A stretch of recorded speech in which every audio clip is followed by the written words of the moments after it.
Welcome back to the new section on hyperglycemic emergencies. In the previous section, we have discussed in detail on the types of insulin and their clinical applications in practice. In this particular section, we are going to discuss on a very common disorder that you're going to encounter in your casualty or emergency practice and as a practitioner itself, that is hyperglycemic emergencies. And there are two hyperglycemic emergencies. One is the diabetic ketoacidosis called as DKA in short, and second is the hyperosmolar hyperglycemic syndrome called as HHS in short. And as the name suggests, in DKA, the major problem is going to be the ketoacidosis. Whereas in hyperosmolar hyperglycemic syndrome, the major problem is going to be the hyperosmolarity and not the ketoacidosis. So even though there are some subtle differences between these two disorders, but overall, they follow a common pathophysiology and they are going to have a common treatment, as I told you, but they have some subtle differences between them. It's important to understand these disorders because they are extremely common in your practice, and at the same time, the treatment of these disorders are going to be associated with more problems compared to that of the disorders themselves. So understanding the pathophysiology is very important to understand why we are giving a particular treatment when you are going to discuss about the treatment section. So before that, as I told you, we have to understand the pathophysiology better. So let us start with the pathophysiology of DKA and HHS in the first place. So we're going to start with two hyperglycemic emergencies pathophysiology, that is DKA and HHS, where DKA is supposed to be due to insulin deficiency. That is a major problem as far as DKA is concerned. But in HHS, there's going to be some insulin in the body. It's not in typical insulin deficiency. There is some insulin in the body, but there is not enough insulin and there could be insulin resistance. But there is some insulin that could actually prevent the lipolysis from happening and stop the ketoacidosis from happening. So that's why they don't have ketoacidosis in the first place. And because DKA is due to insulin deficiency, we know very clearly it's very common in type 1 diabetes mellitus because type 1 diabetes mellitus is the one that is associated with an absolute insulin deficiency. So the most common presentation of a type 1 diabetes mellitus is DKA only. So usually they present as DKA. On the other hand, it can happen in certain patients. For example, 5% of the type 2 diabetes mellitus patients can also have DKA in their life, but usually they do not present with DKA. Whereas type 1 diabetes mellitus patients often present with DKA, but as type 2 diabetes mellitus can have DKA in their life, but they do not usually present with diabetic ketoacidosis. In fact, if they ask you in exam, what is the most common type of diabetes mellitus that presents DKA, or what is the most common type of diabetes mellitus that often develops diabetic ketoacidosis or ketosis prone, your answer must be type 1 diabetes mellitus because that is the type of diabetes that is associated with a frank insulin deficiency. And because they have insulin deficiency, there's going to be many things that will happen in these patients. And the most important thing is the excessive counter-regulatory hormone. So which means it's not only the insulin deficiency that is going to be the problem, that's going to be relative excess in the counter-regulatory hormones. It could be relative excess or it could be even an absolute excess of these counter-regulatory hormones. We know what are these counter-regulatory hormones. They antagonize insulin, and the most important one is the glucagon as far as the beta cell axis is concerned. And we have other counter-regulatory hormones in the form of growth hormone. We have another counter-regulatory hormone in the form of cortisol. We have counter-regulatory hormones in the form of catecholamines. All are going to increase the blood glucose and they're going to antagonize the insulin action. We know insulin is an anabolic hormone, whereas the counter-regulatory hormones are basically catabolic hormones. And what are the reason for elevation of these counter-regulatory hormones in the first place? The first reason is insulin deficiency itself. So we know when there is a seesaw and one person has disappeared and the other person is the one who's going to entirely control the seesaw in the first place. When he's sitting, obviously seesaw will be down towards the gravity and the other end will be not having anything at all. So it's because of insulin deficiency itself, there will be a relative excessive state of this counter-regulatory hormones. And number two, the inciting event. So there will be always a precipitating factor most of the time with regards to the development of DKA. So that inciting event itself can produce an excessive counter-regulatory response. For that matter, the most important reasons for development of this hyperglycemic emergencies are stressful events like infection or surgery. Even though DKA can be triggered by discontinuing insulin or erratic doses of insulin, but most of the time it will be due to some stressful events like infection or surgery. So that inciting event itself can produce a stress response in the body, producing an excessive counter-regulatory hormones. And number 3 is due to the dehydration that is going to be the result of this disorder. So it's the result that itself producing a vicious cycle that is causing more counter-regulatory hormones and more problems, which means this disorder is going to result in dehydration. We'll be discussing in some time. And that dehydration and the resultant volume loss and hypovolemia itself will trigger the counter-regulatory hormones to rise in the body. So these are the 3 reasons why you're going to have excessive counter-regulatory hormones. But nevertheless, whatever may be the levels of the counter-regulatory hormones, the main problem is insulin deficiency in this setting. Because of the insulin deficiency, the liver cannot suppress gluconeogenesis, and because at the same time there are excess counter-regulatory hormones that stimulate gluconeogenesis, there's going to be accelerated gluconeogenesis in the liver. At the same time, insulin is essential to cause uptake of glucose in the skeletal muscle and adipose, which are the major utilizers of glucose in the body. So there will be reduced glucose uptake by the cells in the body, especially the skeletal muscle and the adipose tissue. So these things are going to result in significant hyperglycemia. These are the reasons why you develop hyperglycemia in this setting. But please understand the fact the gluconeogenesis that is activated is going to be the major reason for hyperglycemia compared to that of the reduced glucose uptake, which is only a minor component in the hyperglycemia that is happening in DKA.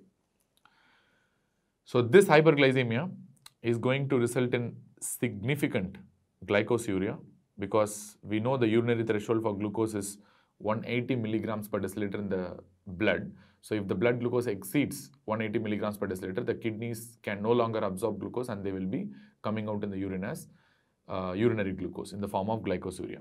This is a diabetic or hyperglycemic glycosuria. Because you are having glycosuria, the urine osmolality will increase. Once the urine osmolality is increasing because of this solute excess in the urine, they are going to produce a form of diuresis called as solute diuresis. What do you mean by solute diuresis? This glucose that is coming out in the urine itself is going to pull out a lot of other things simultaneously. For example, they are going to pull out a lot of water. They are going to pull out a lot of sodium as well. So that is what we refer to as a solute diuresis. And at the same time, we know when once the water is pulled out of the cells into the urine from the kidneys, so you're going to draw potassium also in the form of something called as solvent drag. We have discussed that already. So you're going to lose potassium, you're going to lose sodium, you're going to lose water, even though the water loss is very high compared to the sodium, along with the glucose. And the result is going to be severe dehydration. And this severe dehydration is going to produce hypovolemia because of volume loss. And as I told you, hypovolemia is also one of the main reasons for this excess counter-regulatory hormones. And this excess counter-regulatory hormones, once again, they're going to produce more gluconeogenesis, more glucose in the blood, more glycosuria, and more dehydration, and subsequently more counter-regulatory hormones. So this is going to be a vicious cycle unless and until you stop this cycle by giving fluids and correct the dehydration, and by giving insulin, of course, which is very important in the setting of DKA. But dehydration in DKA is usually not associated with a frank shock. Very, very important point. And this is very true in children. And why you don't develop shock is the same reason of excessive counter-regulatory hormones, which actually prevent the shock in these patients. Suppose if the patient presents with DKA and shock, suppose if the patient presents with shock, you have to be very careful in ruling out infection. That is sepsis causing septic shock. And number 2, the patient might be having associated, because these are type 1 diabetes mellitus patients, the patient may be having associated adrenal insufficiency, which has to be ruled out for sure. And at the same time, patient might be having associated cerebral edema, which is a very, very important complication of DKA in children. Adults getting cerebral edema is very rare, even though they present with DKA. But children less than 20 years, especially less than 5 years, are very, very highly prone for cerebral edema. And DKA is a condition which is not only going to produce dehydration, they are also going to produce severe electrolyte depletion in the body. So it's not only volume depletion, it's also electrolyte depletion. The 2 most important electrolytes we know, potassium, which is the most important as far as DKA is concerned, along with sodium, which is also important. They can also have loss of phosphorus and magnesium, of which the phosphorus is going to be very, very important. So why phosphorus is important? Because resultant hypophosphatemia due to phosphate loss in the urine can result in rhabdomyolysis in childhood patients, especially in children. So that's why this becomes really important. And it's not only about high glucose and glycosuria and dehydration, it's also about accelerated lipolysis that happens in DKA patients. And this is the most important reason for the DKA itself that is happening, that is the ketoacidosis part. So lipolysis acceleration is the most important component.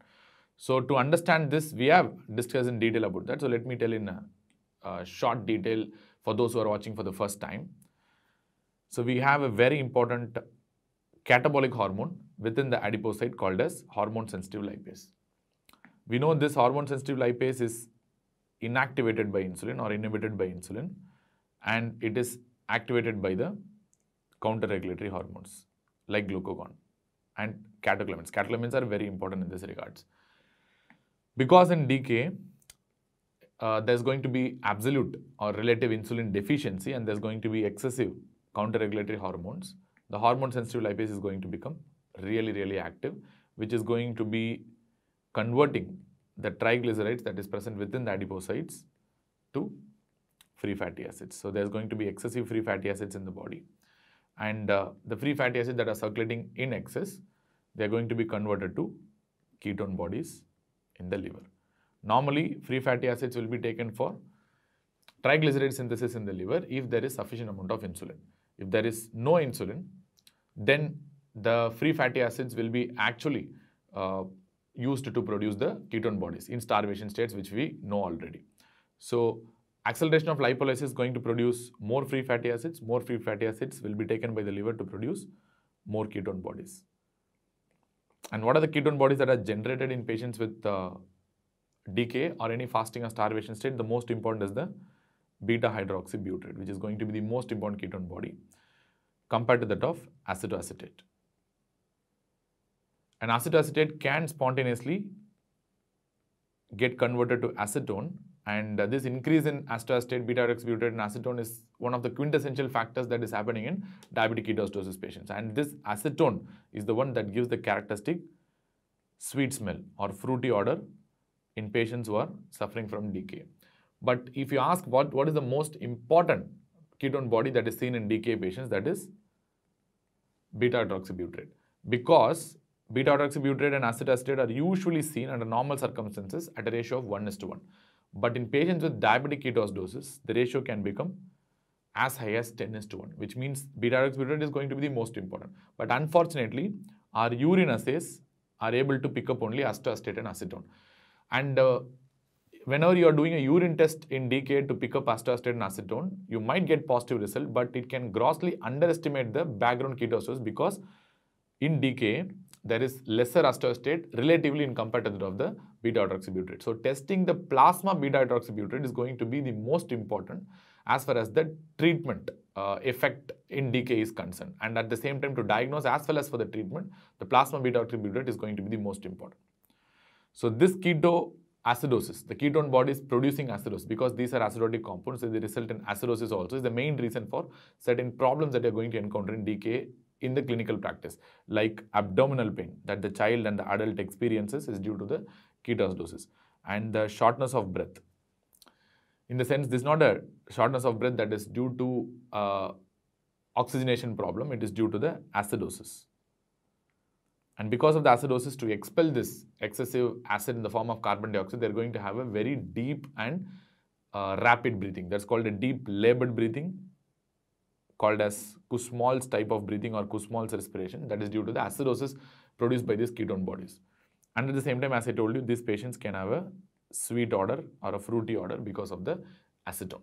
But this is highly unreliable because the beta hydroxybutyrate is the most important ketone body as far as DKA is concerned. Now you will be understanding what really happens in DKA. It's due to absolute or relative insulin deficiency and simultaneous excessive counter-regulatory hormones causing excessive gluconeogenesis and accelerated lipolysis producing ketoacidosis. And please understand the fact that the ketoacidosis is going to be the most important component of a diabetic ketoacidosis, so as the name suggests. But on the other hand, hyperosmolar hyperglycemic syndrome, you do have some insulin, and this some amount of insulin is enough to suppress the lipolysis, which means lipolysis will not be happening. As I told you in the basic section itself, the amount of insulin that is required to suppress lipolysis is very, very less compared to the amount of insulin that is required to suppress the gluconeogenesis. So in HHS patients, you have some amount of insulin which is going to suppress lipolysis. In DK, you don't even have that amount of insulin to produce suppression of lipolysis. That's why there is activation of lipolysis. In HHS, there will be some amount of insulin that can suppress the lipolysis. And at the same time, there's going to be activation of gluconeogenesis. And coupled with that, these patients will have insulin resistance that is going to be associated with reduced glucose uptake as well. As far as HHS is concerned, both are very, very important, because in HHS, majority of them will be type 2 diabetes mellitus patients, because having some insulin is not a feature of type 1 diabetes mellitus. It's always a feature of type 2 diabetes mellitus patients only. So that is the reason why HHS is a complication exclusive of a type 2 diabetes mellitus. And because these patients will have insulin resistance as well, there will be significant suppression of the glucose uptake by the muscle and the adipose. So this also forms a very important component for the hyperglycemia that you're going to see in patients with hyperosmolar hyperglycemic state. And we all know if there is no lipolysis, there's not going to be production of excessive free fatty acids. If that is not the case, then you're not going to result in ketone body production. At the same time, remember, in the presence of some insulin, the ketone body production in the liver also will be suppressed, even though if the free fatty acids are high, the ketone body production will be suppressed in the liver, because insulin is an anti-ketone body hormone. It's an anti-ketotic hormone. Clear?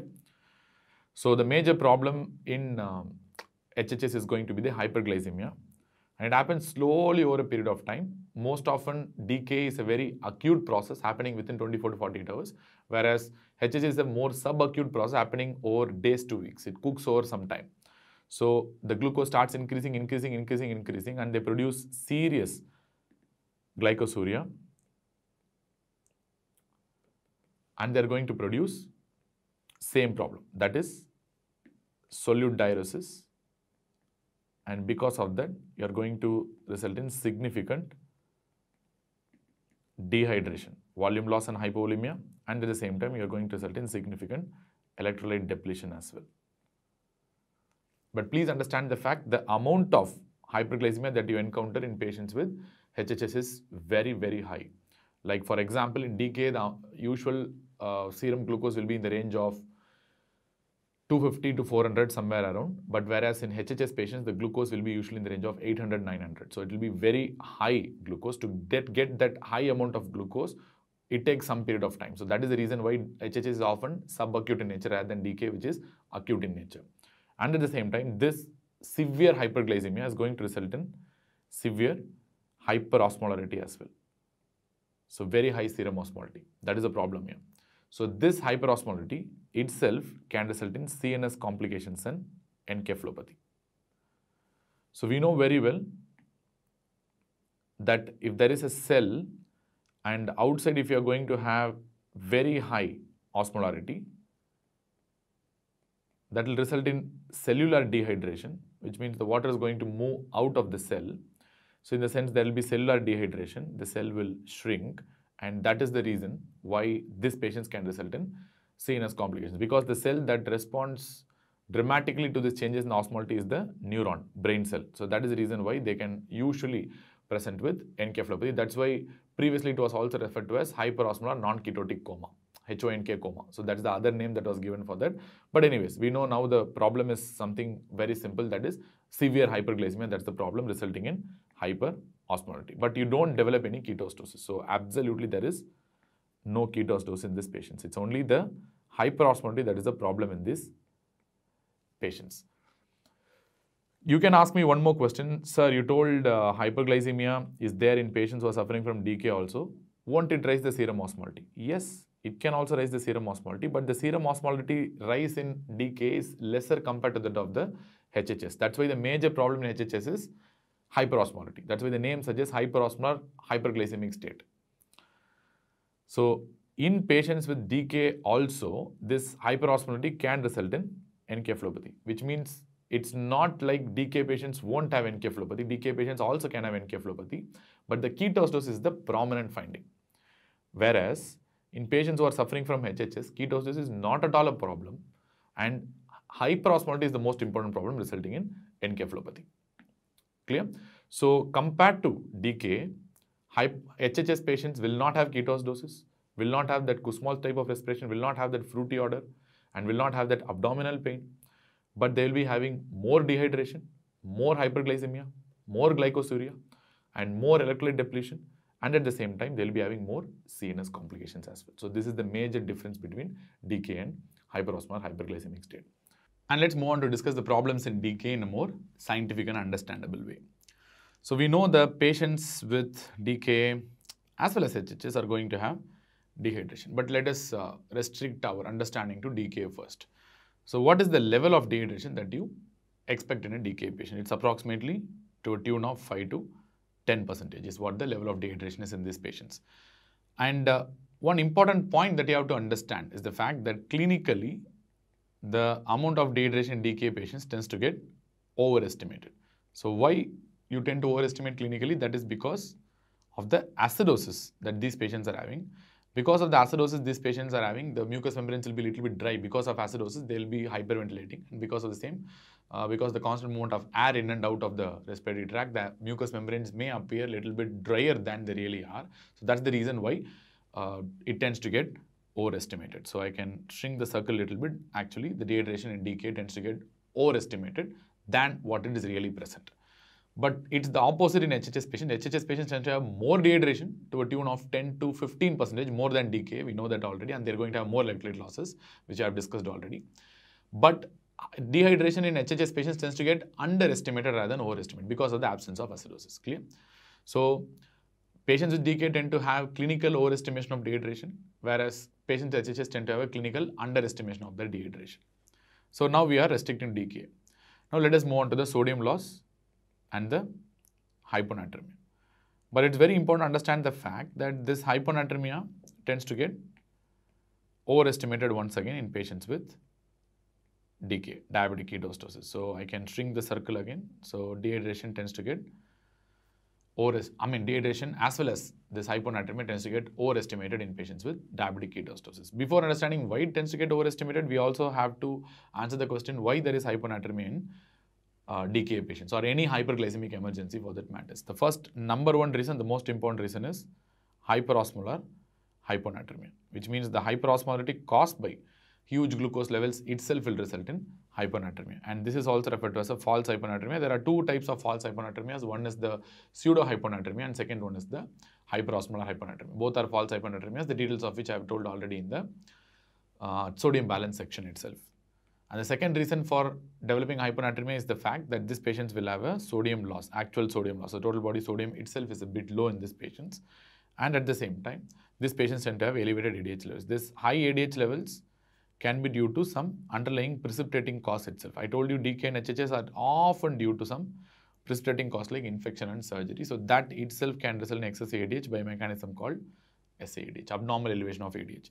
And at the same time, these patients will have physiological elevation of ADH due to the hypovolemic state that they are having. So this is a physiological excessive ADH. So because of both, there will be high ADH, and because of the same, there will be more hyponatremia than what you really expect in these patients. But most important reason for developing hyponatremia is hyperosmolar hyponatremia. So why you develop hyperosmolar hyponatremia? Let me describe in a very short way. So we know there is going to be some osmolar substance in the blood that is going to draw the fluid out of the ICF into the ECF, and in this condition the osmolar substance is the excessive glucose that is going to rise the plasma osmolality. We know the fact that the serum osmolality is actually a measurement based on this formula called as 2 times the serum sodium plus blood urine nitrogen by 2.8 plus glucose by 18. So why we are giving the conversion factors? Because Indian standards have a unit of milligrams per deciliter. But if you are using in UK standards and European standards where the blood urine nitrogen glucose will be given in millimoles per liter, in that condition you do not have that conversion factors like 2.8 or 18. But we all also know that urea is not an effective osmol at all because it's freely movable inside and outside the cell. So it will not contribute to the effective serum osmolality. Only substances that are present only in that are limited to the extracellular fluid only will contribute to the ECF or the serum osmolality. So now I can write 2 times the sodium plus glucose divided by 18. So under normal circumstances, glucose does not contribute to that much of serum or effective osmolality, but at abnormally high concentrations, the effective serum osmolality as well as the actual serum osmolality can rise, resulting in a hyperosmolar state. And this rise in the serum osmolality is actually caused by the glucose itself, right? It's going to be caused by glucose itself, and that is going to draw the water from the ICF into the ECF. And that is going to dilute the ECF and the intravascular compartment. So what's really going to happen is the intravascular compartment will be transiently loaded with water. That is because of the glucose causing hyperosmolarity, and we know water moves from a region of lower osmolality to a region of higher osmolality. And this causes a transient dilutional hyponatremia in the blood. So when you take the sample, it will show low sodium only because of the dilutional effect of water that is coming into the intravascular compartment, but transiently. Why it is transient? Because anyway, the glucose is going to be lost in the urine in the form of glycosuria. Once the renal threshold of 180 milligrams per deciliter is exceeded, you're going to result in glycosuria. And this is going to pull this water also outside, resulting not only in water loss, but other electrolytes also will be lost like sodium, potassium and phosphate. So this is the mechanism of decay that you're getting. So that is because of the water that is moving from inside the cell to outside the cell, causing a transient dilutional effect, causing hyponatremia. But what happens over time is the cell adapts to it. Because the cell is going to shrink, I have clearly shown in the image that the cell size has shrunken here because of the water movement outside. So the cell cannot keep on shrinking and losing water for a longer time. So it has to adapt by a principle called cellular adaptation. So because cell is a living structure and it has to adapt to the external environment, that's why it's living. So that is what we refer to as a milieu interior. So it has to make some changes within the intracellular fluid compartment so that it prevents further movement of water outside. So how can it do? You know very well, and the cell knows very well that the water movement is happening because of the excessive osmolality in their environment. So the cell tries to generate that excessive osmolality and match with the osmolality that is present in the intravascular compartment, even though it cannot completely match, but still to an extent it attempts to match by generating excessive osmoles within the cell. So now this can effectively prevent the movement of water to an extent, and the cell can regain its shape. And this is what we refer to as cellular adaptation, very important mechanism behind the development of cerebral edema when you rapidly lower the serum osmolality. By treatment, when you rapidly lower the serum osmolality, you're going to result in shift of fluid from ECF to ICF, because the ICF will have relatively more osmolar force compared to ECF, because ECF you have drastically lowered the serum osmolality. So now the water movement into the cell will result in cerebral edema, and that is a very important complication of diabetic ketosis, which we'll be seeing subsequently. And what are these osmoles made of? This osmoles that the cell generates is usually a mya-inositol and taurine. So that's what the cell is going to generate. Very, very important point to counter the extracellular hyperosmolality. Now we know the mechanism behind development of this false hyponatremia, otherwise referred to as hyperosmolar hyponatremia. We also have to understand that there is a definite relationship between the rise in the blood glucose and the fall in the serum sodium. So how much sodium will fall for rise in glucose is what the question is. That is the basis behind the very important thing called corrected sodium equation. But this fall in the sodium can be taken as a little bit protective from physiological perspective, because this rise in glucose otherwise will result in serious increase in the osmolality. So the drop in the sodium is the one that is maintaining serum osmolality in an okay range and not allowing the serum osmolality to jump too much because of the rise in the glucose, which means to an extent it tends to be protective. Here the serum osmolality will be definitely high because of the excessive glucose, but the drop in the sodium in the blood is actually preventing too much rise in the serum osmolality because of the rise in the glucose. And to know the corrected serum sodium, you have to know a dictum. So before that, what is the dictum? For every 100 milligram per deciliter rise in the blood glucose beyond the normal value of 100, there is going to be the simultaneous drop in the serum sodium by 1.6 to 2.4 milliequivalents per liter. Clear? Because of the transient dilutional effect of moving water from the ICF to the ECF. So this is the relationship. So approximately I can take it as a value of 2 of serum sodium is going to drop for every 100 milligram per deciliter rise in blood glucose beyond a normal value of 100. So you can give it in the equation form. So corrected serum sodium will be equivalent to the serum sodium that is measured by the machine plus the blood glucose minus 100 divided by 100 multiplied by 2.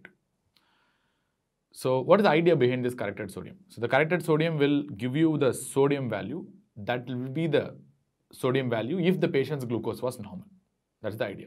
So let us understand by an example. So suppose a patient's blood glucose is 600 and the patient's measured serum sodium is 128. We know that this is not a true hyponatremia, it's a false hyponatremia. It must be a false hyponatremia because the glucose value is very high here. So what will be the corrected sodium in this patient? That will be equal to the measured sodium that is 128 plus the blood glucose that is 600 minus 100 divided by 100 multiplied by 2. So it's 128 plus 600 minus 100 is 500 divided by 100 is 5 multiplied by 2 is 10. So the patient's corrected sodium is 138 milliequivalents per liter. So what is the concept behind this value of 138 in this patient? It tells you that if the glucose value is 100, that is a normal glucose, this must be the serum sodium. And the serum sodium is actually 128 because of the effect of glucose, nothing else. But once the glucose is corrected with insulin therapy and the patient's sodium will be this much only. Fine, all right. So what will be the Edelman equations prediction? And the correct equation is very, very important in giving fluid therapy. So once you are going to resuscitate the patient with fluid therapy, after that giving maintenance fluids, you need to check the corrected sodium. So let us understand that in some time. But before that, what will be the predicted sodium based on the Edelman equation? Edelman equation tells you the total exchangeable cation, that is total body sodium and potassium divided by total body water, will give you the serum sodium. We know that. But traditionally from the beginning, we have been studying this equation, that is total body sodium by total body water will give approximate amount of serum sodium.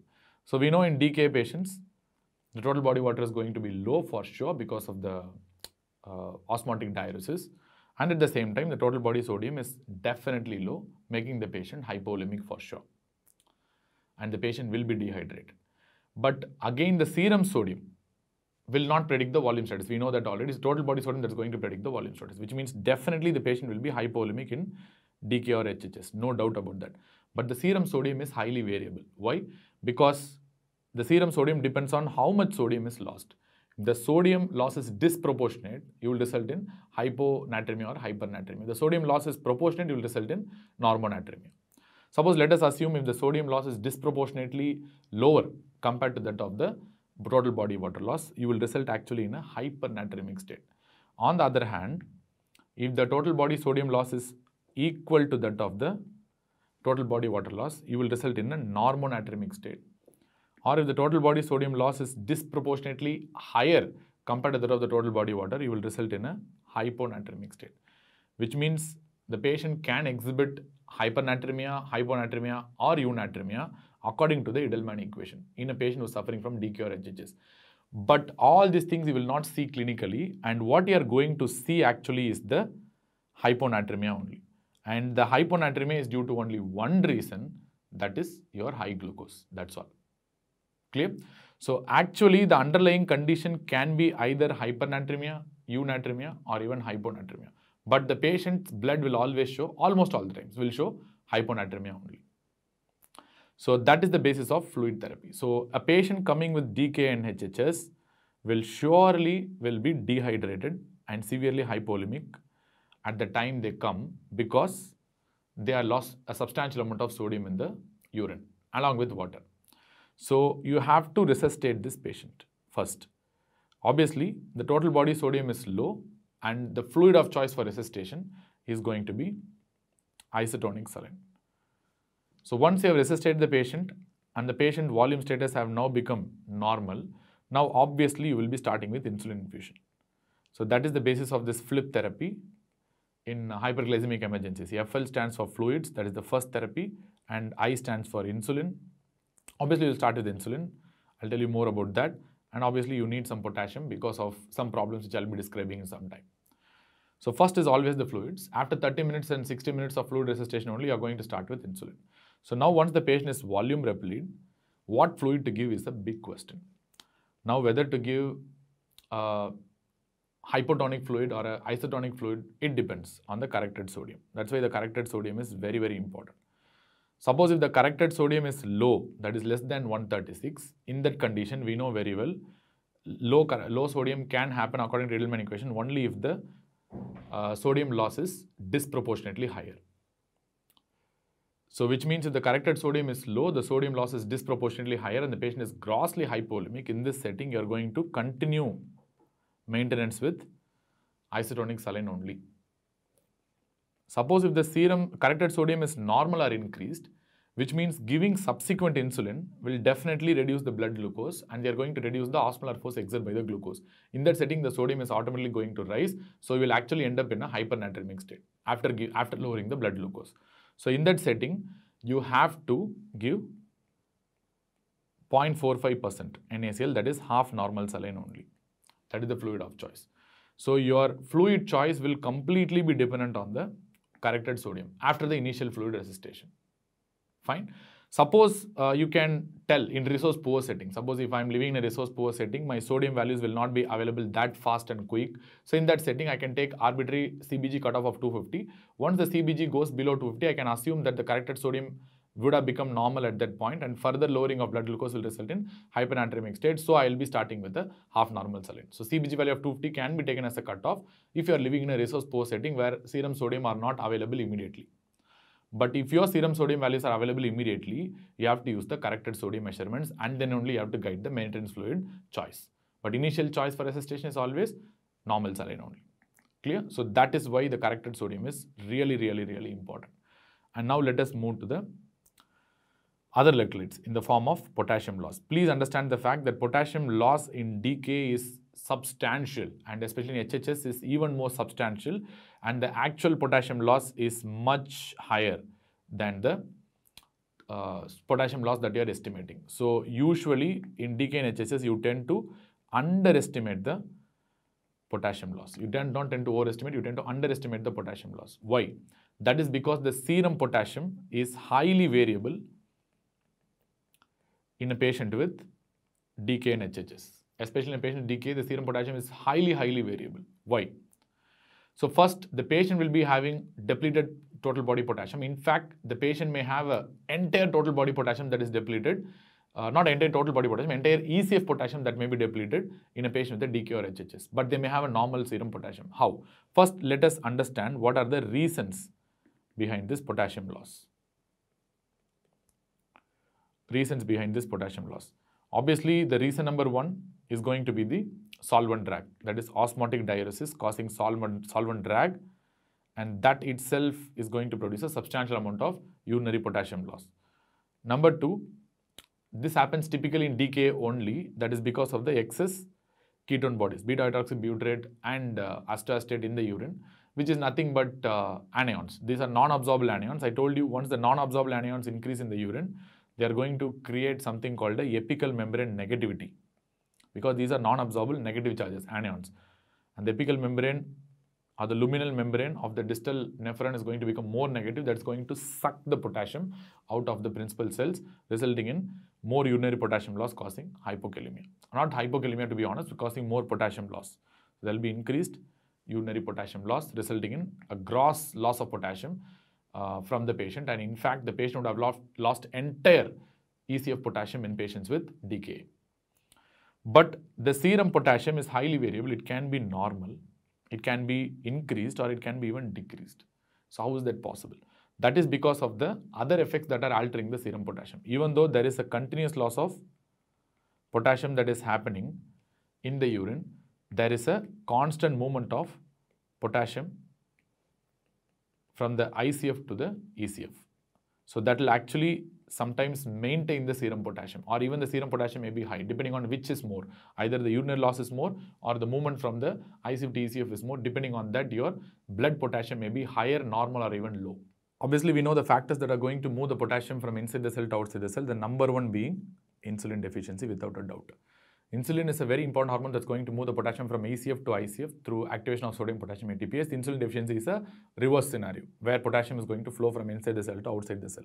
Number 2 is going to be the acidosis. Even though high and N-gap metabolic acidosis and ketoacidosis is a very inefficient way to pull the potassium from inside the cell to outside the cell, still in the setting of insulin deficiency, acidosis becomes very prominent in their effect of pulling the potassium from inside the cell to ECF. Both these things are going to move the potassium from ICF to ECF. At the same time, you are losing potassium from the serum through urine. At the same time, you are gaining potassium from the ICF into the ECF, thereby rising the serum potassium. So it's a dynamic scenario where the loss and the gain is happening into the blood at the same time. So depending on which is predominant, you can have a normal, increased or even a decreased serum potassium. So that is the reason why whenever the patient is having a normal serum potassium in the setting of DKA, still I'll be taking it as a depleted state of total body potassium, because that normalization is just due to the movement of potassium from inside the cell to outside the cell. Otherwise, they are losing potassium. Or if the patient is having high serum potassium, which is a relatively rare scenario in a DKA, hyperkalemia, still it can happen, but I will assume there is some problem in the urinary excretion of potassium. That's why they're resulting in hyperkalemia. So in that setting, I'll check for the creatinine first. Or the patient may have a low serum potassium also. In this setting, it's considered to be really, really dangerous. There could be either too much loss in the urinary potassium, or in a realistic scenario, it tells you the fact that the movement of potassium out of the cell is insufficient to maintain the serum potassium, which means the total body potassium is so low, or intracellular potassium is so much depleted that the amount of potassium is not enough to compensate for the loss. So even though the serum potassium is just 3 milliequivalents per liter, so that will be considered as mild hypokalemia as per the classification. But in the setting of DKA, I will take it as a severe hypokalemia. So depleted serum potassium or low serum potassium in a patient with DKA indicates a very severe potassium loss. And that's an emergency. And giving insulin in that setting can result in dangerous arrhythmias and severe hypokalemia. So what will be the treatment implications? So once you start treatment with insulin, you are going to precipitate more potassium movement into the cell, resulting in more hypokalemia due to 2 reasons. One, insulin itself will cause more movement of potassium into the cell. At the same time, giving insulin will correct the ketoacidosis. Now, acidosis will be corrected. Once you correct the acidosis with insulin, that itself is going to produce more potassium entry into the cell, resulting in overt hypokalemia and severe hypokalemia, and the patient will go for arrhythmias and cardiac arrest. So that's why you have to be very clear in your dictum. Suppose if the serum potassium is high at the beginning, in this setting, I'll be giving just insulin. So in a hyperkalemic patient, there is no need to give potassium. So I just give insulin and wait for the repeat value of serum potassium, and later on I will treat accordingly. If the patient's potassium is normal, in this setting, still it will be regarded as significant potassium loss in the urine. So in that setting, I'll be giving insulin along with potassium replacement. That's very important because giving insulin will anyway result in hypokalemia. So I have to replace that with potassium. The patient is having hypokalemia in a patient's DKA. This is a very dangerous scenario. Giving any sort of insulin is highly dangerous. So first replace with potassium in this setting. And once you made sure that the serum potassium is normalized, then you start with insulin and potassium infusion. So do not give insulin alone or insulin plus potassium if the patient is already hypokalemic. In a DKA, hypokalemia is a very dangerous sign. It indicates too much of total body potassium loss. So first give potassium, correct it, then start with insulin and potassium infusions. And there are some clinical pointers for diagnosing DKA and HHS. Clinical pointers are 4. First one is the polyuria, polydipsia and dehydration. So any child that is coming with polyuria, polydipsia and gross dehydration should be taken as DKA unless proved otherwise, and you have to check for the blood glucose and the ketone bodies in the blood and the urine. It can happen in HHS as well, the same polyuria, polydipsia and dehydration. In fact, it is more competitor of DKA. Another common thing between DKA and HHS clinically is the fact that they can come with unexplained encephalopathy. You have to evaluate for DKA. Any child with unexplained encephalopathy should be taken as DKA unless proved otherwise, and you have to evaluate for that. And HHS can also come with encephalopathy for that matters in adults. And the patients with DKA can present with acute abdominal pain. As I told you before, this is due to ketoacidosis they have. And they can also present with tachypnea and shortness of breath. That is due to the acidosis once again. And often they have a very clear chest. Whenever they have a clear chest, you have multiple DDs. One of the important DDs is DKA because of the acidosis. So the first two, that is polyuria, polypsy, dehydration, and unexplained encephalopathy, can happen in DKA and HHS. In fact, the central nervous system problems like encephalopathy and dehydration is relatively more with HHS compared to that of DKA. And your third and fourth point, abdominal pain and tachypnea, is a feature of DKA only. You will not get that in HHS because this is due to ketoacidosis that these patients are having. Now let us see the differences between DKA and HHS. The first difference is comparing the what type of diabetes that produces DKA and HHS. Remember, type 1 diabetes mellitus very commonly produces DKA. In fact, highest risk of developing diabetic ketoacidosis with type 1 diabetes mellitus only. In fact, type 1 diabetes mellitus children usually present with DKA for the first time. For the first presentation itself will be DKA most of the times. And who are DKA prone? Type 1 diabetes mellitus patients. And incidence of DKA is extremely high with type 1 diabetes. But the most common cause of DKA in the world is not type 1, it is actually type 2. Even though less than 5% of the type 2 diabetes mellitus patients develop DKA, only in the late stage they develop, but they never present usually with DKA. Only in the late stage they are going to present with DKA because of insulin-peaking stage. But because of the sheer number of type 2 diabetes mellitus cases we are seeing in the public, and the type 2 diabetes mellitus is grossly more prevalent compared to type 1, even though the incidence is less with type 2, but the most common cause of DKA is actually type 2 diabetes mellitus patients only because of the total number of type 2 diabetes mellitus that is present in the community. Whereas HHS is usually a complication of type 2 only because there is some insulin here. So definitely some insulin present is not a feature of type 1 at all. So it must be a type 2 diabetes mellitus. And will there be any precipitating cause? There is no difference in that. Precipitating cause can be seen in both DKA as well as HS, like infection and surgery. So that's not a difference. The next difference comes in the level of dehydration, where we know that HHS patients tend to be more dehydrated compared to DKA. That's why I'm putting 2+. If you want to compare, DKA patients tend to have approximately 6 liters of fluid loss, which is roughly equivalent to 5 to 10% of their fluids, whereas HHS patients tend to lose approximately 9 liters as an average, which is roughly equivalent to 10 to 15% of the total fluid in the body.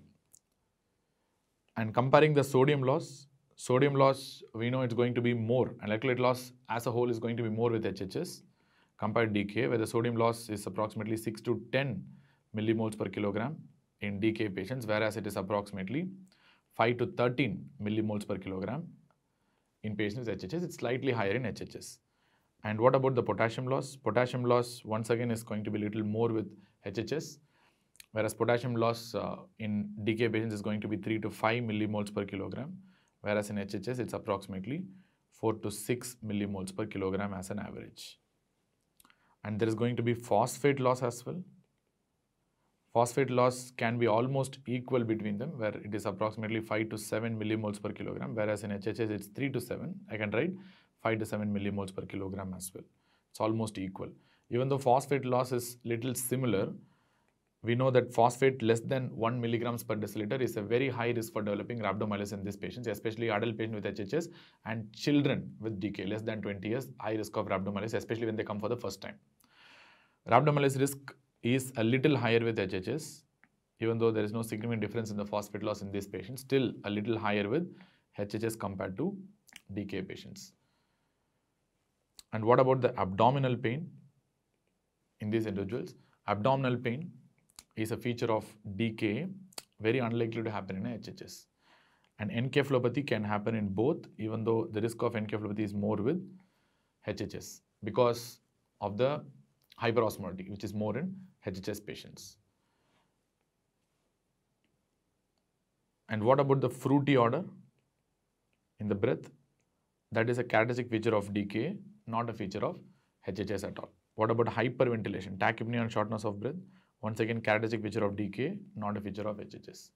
And if we see the serum glucose, now coming to the biochemical parameters, serum glucose more than 200 is sufficient to diagnose a DKA, but according to the diagnostic criteria, but usually it will be in the range of 300 to 400. So that's the usual range of serum glucose in a DKA. It usually does not exceed 500 because it's a very acute process. Patient comes very fast to the hospital. That's the reason. Whereas in HHS, it will be usually more than 600. To produce that much hyperosmolality, you need a very high glucose. That's why it comes subacute. It takes a long time to reach that 600, 700 level. but usually the glucose will be in the range of 800 to 900. Criteria wise, it's more than 600, but usually they will be presenting with a sugar of 800 to 900. And what about the plasma ketones? Remember, you have to do plasma ketones for safety, not urinary ketones. Plasma ketones will be either 3 plus or 4 plus if you do qualitative analysis, or you can also tell the beta hydroxybutyrate levels more than 3 millimoles per liter or 30 milligrams per deciliter according to the guidelines. So if it's more than 3, significant elevation of beta hydroxybutyrate is needed for development of diabetic ketoacidosis. Similarly, here there will be no ketones. They can be either negative or only trace positive. So usually by definition, the beta hydroxybutyrate should be less than 1.5 in a patient who is suffering from hyperosmolar hyperglycemic state. There should not be significant ketosis and there should not be significant acidosis as well to diagnose HHS. So which means I have to know the serum bicarbonate, which will be usually less than 15 in the setting of DK and more than 15, not much acidosis in the setting of HHS. And anion gap by definition usually will be more than 10 in the setting of DK because it's a high anion gap metabolic acidosis. By definition, HHS will have less than 10, normal anion gap, and there is no acidosis. And pH, arterial pH or venous pH. Usually we do in the venous blood itself because we don't want to puncture the arteries usually in a patient with a DKA. So in this setting, pH must be less than 7.3, confirms acidosis. It will be more than 7.3, telling it's not acidosis. So finally, we have the diagnostic criteria to tell whether it's a DK or HHS. To tell it's a DK, you need a triad. That is, you should have a hyperglycemia, that is more than 200 is enough, and there should be a ketosis defined as plasma beta hydroxybutyrate more than 3, and there should be acidosis defined as venous pH less than 3 or serum bicarbonate, venous bicarbonate less than 15. So that's why it is called a diabetic ketoacidosis. So just having hyperglycemia without any evidence of ketoacidosis, you cannot take it as a DK. That's a common mistake done by the practitioners. They think patient having 400 glucose, having a trace positive ketones means DK, admit the patient ICU, start insulin infusion. That is absolutely wrong. You should not do that. You can treat that patient in the OPD itself. Even they have a glucose of 400, 450, it's okay, treat them in the home. They are not having ketoacidosis. They are compensated. So no need to admit the patient. You can just give insulin and ask them to take treatment from the home itself. As an OP basis, you can dispose the patient. Not a problem. No need to admit them. Ketoacidosis is what the problem that brings the patient to the hospital in this setting. So that's why you have to admit them. Clear? Similarly, how will you diagnose HHS? Again, you can put a triangle.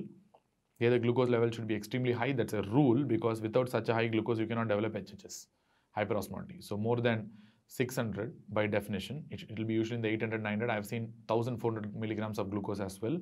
And there should be no ketoacidosis. We know that because if there is ketoacidosis, it will go towards a decay only. So by definition, HHS should not have any ketoacidosis because there is some insulin that can stop the lipolysis and ketoacidosis from happening. So by definition, there should be no ketosis, means beta hydroxybutyrate should be less than 1.5 by definition, which means there is no significant ketosis, and the pH should be more than 7.3 and the patient's serum bicarbonate should be more than 15 by definition to diagnose it's a HHS.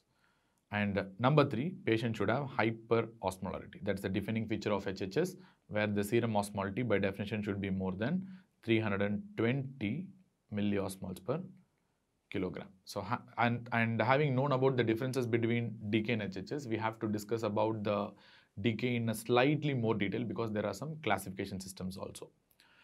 So what are the 3 quintessential features of DK? We know the glucose more than 200 is enough to diagnose the DK because the most important feature of DK is not the hyperglycemia, it's the ketoacidosis. To tell it's diabetes, you need some hyperglycemia, and apart from that, you should have a ketoacidosis to diagnose it's a DK. Usually the glucose levels, as I told you, will be in the range of 300 to 400, not more than that. More than 500 is very unlikely to be a DK. Usually you don't get that much value in a DK patient. More than 200, but usually in the range of 300 to 400. Then the patients will have ketosis for sure. So, and we have to dissect this ketosis a little better.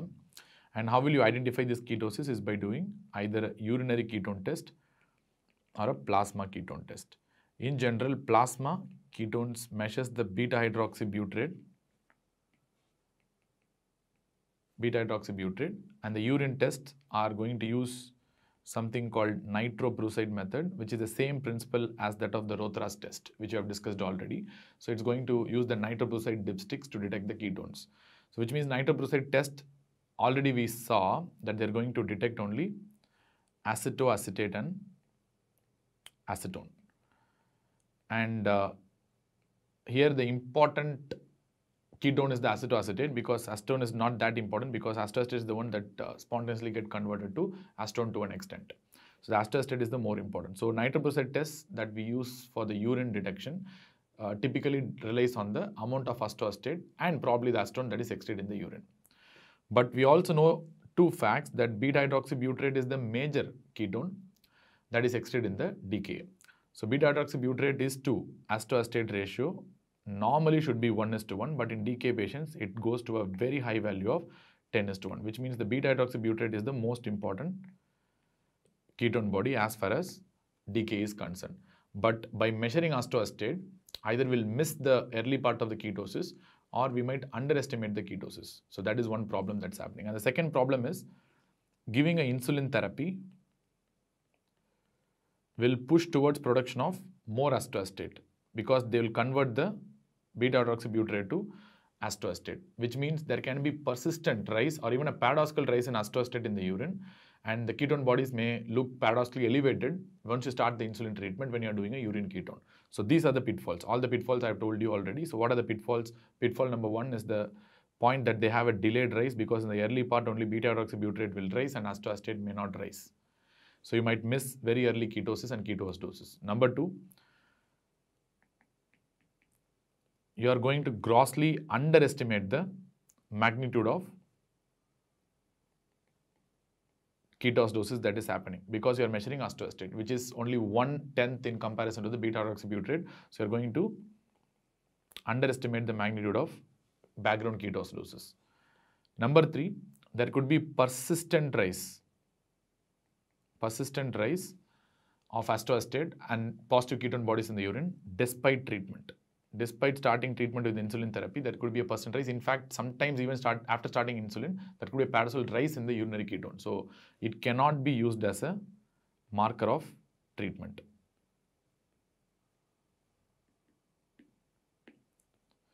Cannot be used as a marker of treatment. Clear treatment efficacy. So that is the reason why currently we all prefer doing a plasma beta-hydroxybutyrate, which is more reliable in this setting. A very high plasma beta-hydroxybutyrate is again unreliable, but overall compared to the urinary ketones, these plasma ketones are highly reliable in the setting of a DKA. So what are the various values that you have to know? So normal beta-hydroxybutyrate in the plasma should be less than 0.3 to 0.6 millimoles per liter. And in the setting of overt ketosis, like DKA, the values will be more than 3 millimoles per liter. That's the diagnostic cutoff. In the setting of resolution, so if you want to tell that the ketosis has resolved, which means a very important ketose condition is DKA. So if you want to tell there is a resolution of DKA, the beta-hydroxybutyrate should come to less than 1 millimoles per liter. For HHS, the cutoff is different. It is less than 1.5 millimoles per liter. So these are the numbers that you have to know with regards to beta-hydroxybutyrate levels. At the same time, there will be some textbooks which will give the values in milligrams per deciliter, which gives you too much of confusion. But you know already the values in millimoles per liter. Suppose if you want to convert the millimoles per liter to milligrams per deciliter, the conversion factor is very simple. You have to divide by 0.096. This 0.096 is the conversion factor here. Similarly, if you want to know the millimoles per liter value and you know the milligrams per deciliter, so take the milligrams per deciliter value and multiply by 0.096. So that is the conversion factor here, to convert milligrams per deciliter to millimoles per liter or vice versa. But our understanding clearly tells you can approximate this to 0.1, right? So we are medico, so we are there to approximate. So you can approximate to 0.1 approximately, even though it's not very correct, but still for our understanding, we can do that for exams. So here I can write less than 3 milligrams per deciliter. Here I can write more than 30 milligrams per deciliter. Here I can write less than 10 milligrams per deciliter, and here I can write less than 15 milligrams per deciliter approximately. These are the converted values to milligrams per deciliter. And I can even tell the severity of decay based on the pH and bicarbonate values. So based on pH and bicarbonate values, serum bicarbonate values, venous bicarbonate values, I can tell the severity.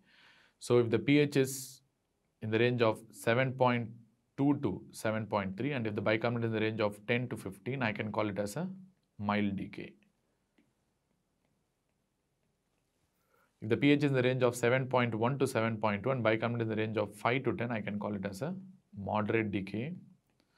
And if the pH is less than 7.1 and if the bicarbonate is less than 5, I can tell it as a severe decay. Remember, this classification is very important because this will guide the fluid therapy also, which we'll be discussing subsequently. So this is the BPSCD guidelines for severity of decay. And similarly, you have certain Western guidelines that tells you based on the pH and bicarbonate, if the pH is 7.2 to 7.3 and bicarbonate of 15 to 18, it is called a mild decay. And if the pH is 7 to 7.2 and bicarbonate of 10 to 15, it's a moderate decay. And if it's less than 7 and bicarbonate of less than 10, it's a severe decay. But I strongly urge you to follow the BPSCD guidelines. So this is more accurate compared to the Western guidelines, to be honest. And how will you treat a mild decay? Mild decay patients can be treated at the ER as a short observation and they can be disposed safely most of the times, unless and until they have some other reason like severe sepsis that is warranting admission. Moderate decay patients definitely need IP admission, and you can escalate them to ICU in times of need. Severe decay patients obviously has to be managed in a ICU only, ICU setting only. There is no doubt about that. You have to manage in the ICU setting. And at the same time, we also have to know what is not decay. That's also important. So suppose there could be certain situations where there will be only ketosis and acidosis. So third part we have not completed. So let me write acidosis here, which is defined as a pH of less than 7.3. That's the most important. And bicarbonate, yes, less than 15 is important. But in my setting, I'll be using a pH more than the bicarbonate. So there could be a scenario where you might be having only ketosis and acidosis without any evidence of hyperglycemia itself. So what I have done here is I have just told that these patients are having only ketosis and acidosis without any evidence of hyperglycemia. So this is what we refer to as a euglycemic ketoacidosis. Euglycemic ketoacidosis can happen in the setting of pregnancy, can happen in the setting of SGLT2 inhibitors, which we'll be discussing subsequently in the type 2 diabetes mellitus chapter. And it can happen in the setting of recurrent vomiting like hyperemesis gravidarum possible, and it can happen in the setting of organic acidemia. Like there are many inborn errors of metabolism that results in organic acidemia. So you have to think about that as well. So usually in children, you think about organic acidemia.